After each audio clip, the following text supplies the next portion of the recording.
The kettle is whistling a lonely song. Or maybe it's just the wind tonight. It sounds like a memory you can't quite place. The house is quiet now, so quiet you can hear your own heart beating. A steady, tired drum in the hollow of your chest.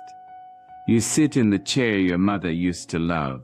Its worn fabric holds the shape of 100 sorrows, and 1,000 prayers. You look out the window at the deepening twilight. The sky is a wash of violet and bruised orange. And in that quiet a question rises, a whisper from a place so deep you almost don't recognize it. God, are you still there? Do you still remember my name? I'm speaking to you tonight. Sister, the woman who has served everyone else's needs. The one who has poured herself out like water, until the vessel feels empty, cracked, forgotten on a dusty shelf. The world rushes on, the children are grown. The phone doesn't ring the way it used to, and the silence can feel like a judgment, like proof that you've become invisible, even to him. But I want you to listen to my spirit on this. That feeling is a lie. It is a shadow that has grown long in the evening of your weariness. Tonight we will not let that shadow win. We will turn our face toward the holy. We will learn to speak to God from this place of emptiness, not with fancy words, not with rehearsed religion, but with a raw, honest language of a heart that is still hoping, still reaching. This is a word for the woman who feels forgotten by God. We are going to walk through 3 sacred prayers, 3 holy conversations designed to pull your soul back into the light. This isn't about changing God's mind. It's about remembering his heart. It's about finding the truth that has been buried under years of quiet pain. So breathe in slow, my dear. Let the air fill your lungs. This is sacred time. This is your time. If you've ever felt that whisper of loneliness, that ache of being unseen, I want you to write in the comments below, Lord, remember me, because your story is a prayer, and I will read every single one. The first prayer is the prayer of remembrance, because sometimes to see where God is going, you must first remember where he has been. The enemy of your peace loves to tell you that you are alone now, that this season of silence is proof of God's absence.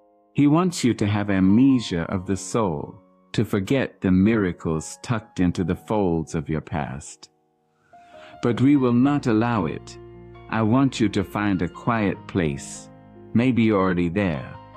I want you to close your eyes, and I want you to travel back.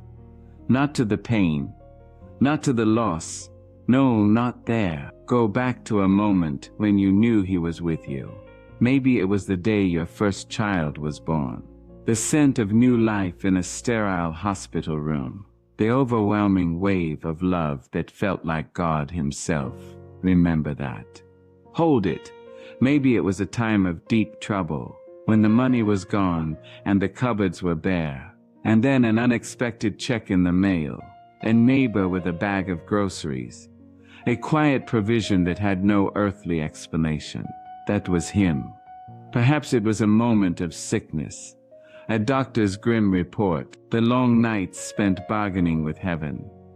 And then the turning point, the fever that broke, the test result that came back clear, the strength that flowed back into your limbs, like a gentle river. Sister, listen to my spirit on this.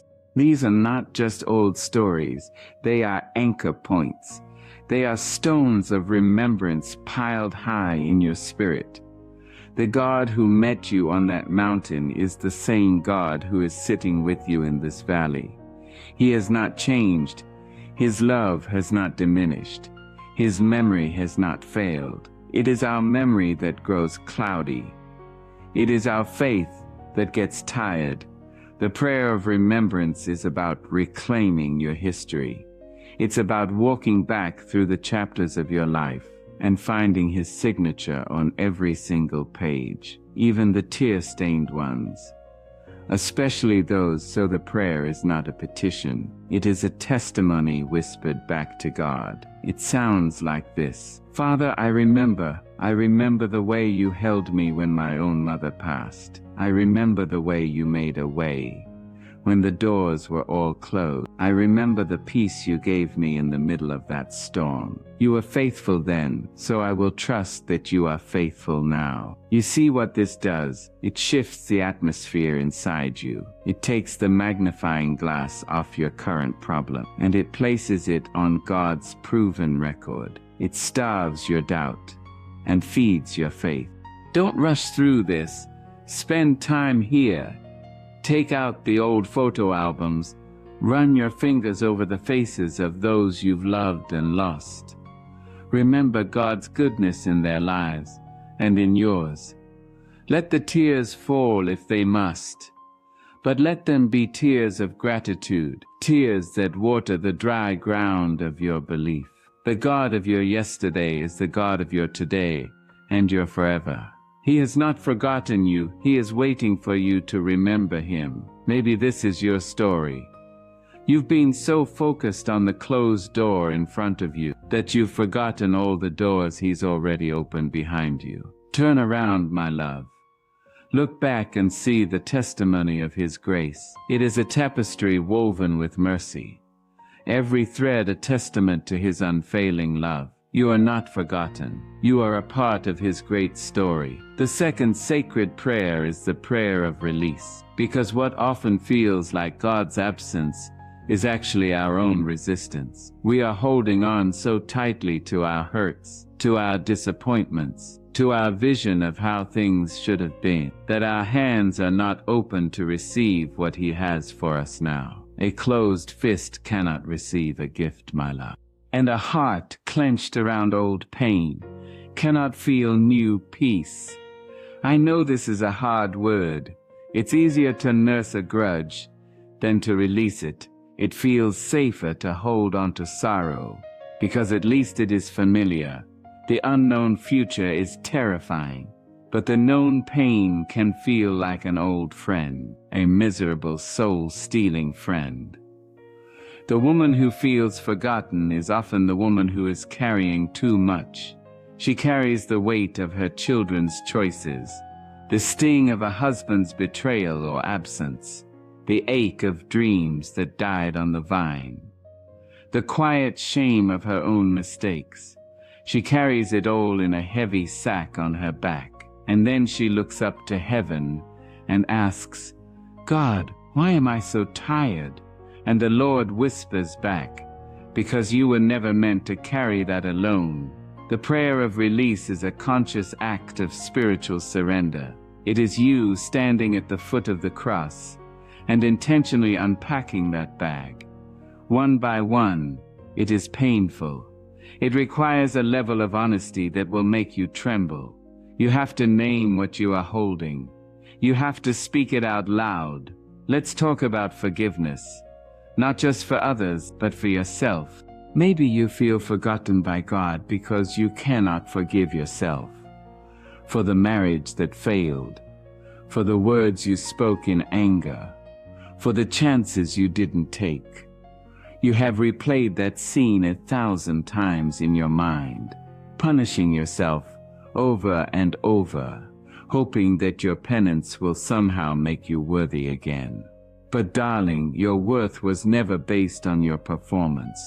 It was sealed by your Creator. Christ did not die for the perfect. He died for you, in all your beautiful broken humanity. Releasing that shame is a prayer. Sounds like this: Father, I release the woman I thought I should be. I release the guilt I have carried for so long. I accept your mercy, which is new every morning. Today I choose to believe that I am forgiven. Today I choose to walk in that freedom. Now what about the others? The ones whose names are a scar on your heart. The friend who betrayed you. The child who wounded you. The institution that overlooked you. Holding on to that bitterness is like drinking poison and expecting the other person to die. It only corrodes your own soul. It blocks the flow of God's grace in your life. You think you are punishing them, but you are only imprisoning yourself. The prayer of release says, Lord, I release them to you. I release the debt they owe me. I release my right to understand why. I give you the pain, the anger, the injustice, and I ask you to heal the place inside me that they broke. This is not a one-time prayer. You may have to pray it 100 times. Every morning when the memory rises, you pray it again until one day you wake up and the bitterness is gone, replaced by a quiet peace, a holy indifference. If a name is rising in your heart right now, a person who needs this word of release, I want you to be brave and send this message to them. Don't hesitate. It may be the key that unlocks their own prison. Releasing is not forgetting. It is remembering and letting go of the pain's power over you. It is trusting God to be the righteous judge, so you can be free to be a healed child. What else are you carrying? Disappointment, a life that looks nothing like you planned. Release that plan. Surrender your blueprint. God is an architect who builds cathedrals out of our broken stone. His plans are so much higher than ours. Release the need to know what's next. Release the fear of the unknown. Step by step, my love. That is all he asks. Just the next faithful step.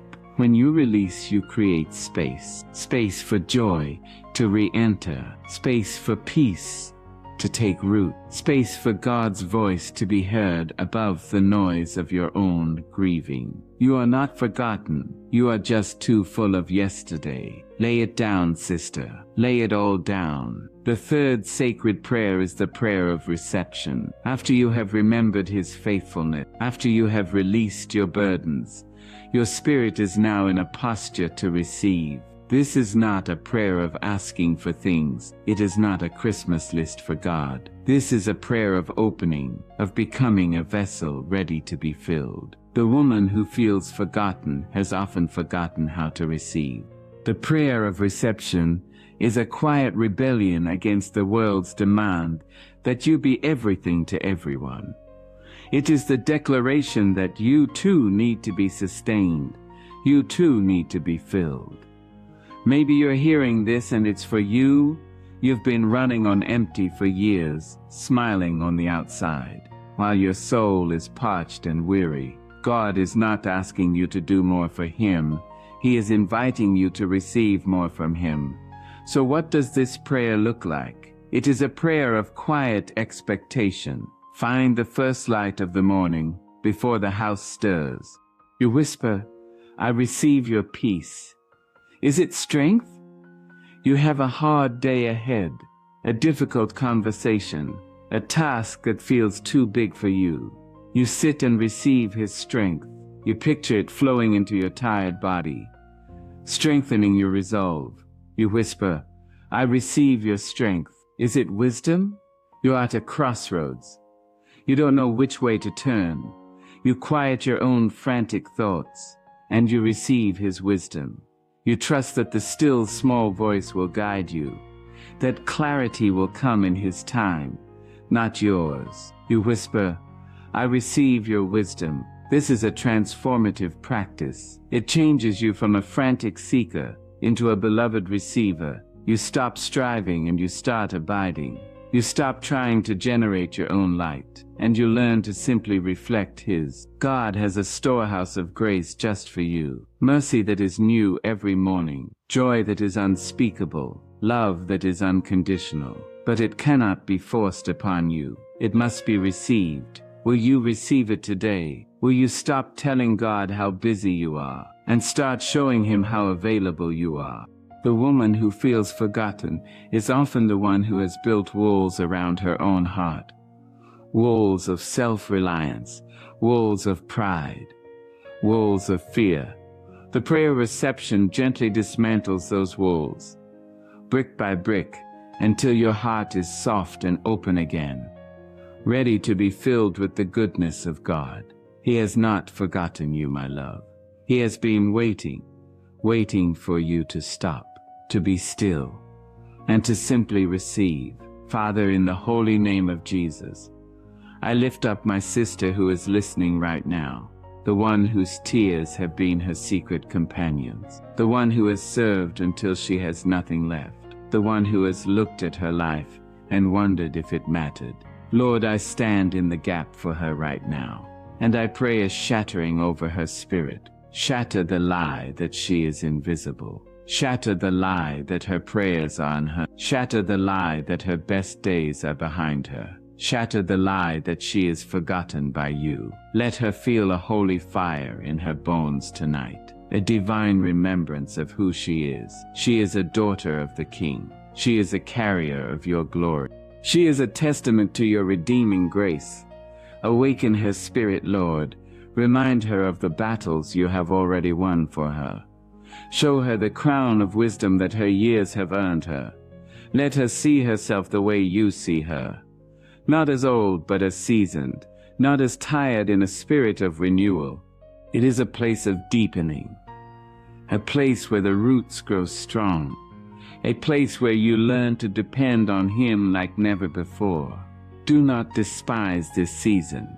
He is doing a sacred work in you. He is teaching you that His presence is not a feeling, it is a fact. Even when you don't feel Him, He is there, in the quiet rhythm of your breathing, in the steadfast rising of the sun, in the love that still flickers in your heart. You are not alone, and you are deeply, deeply loved. If this word has been a comfort to your soul, I want to invite you to join our sacred circle.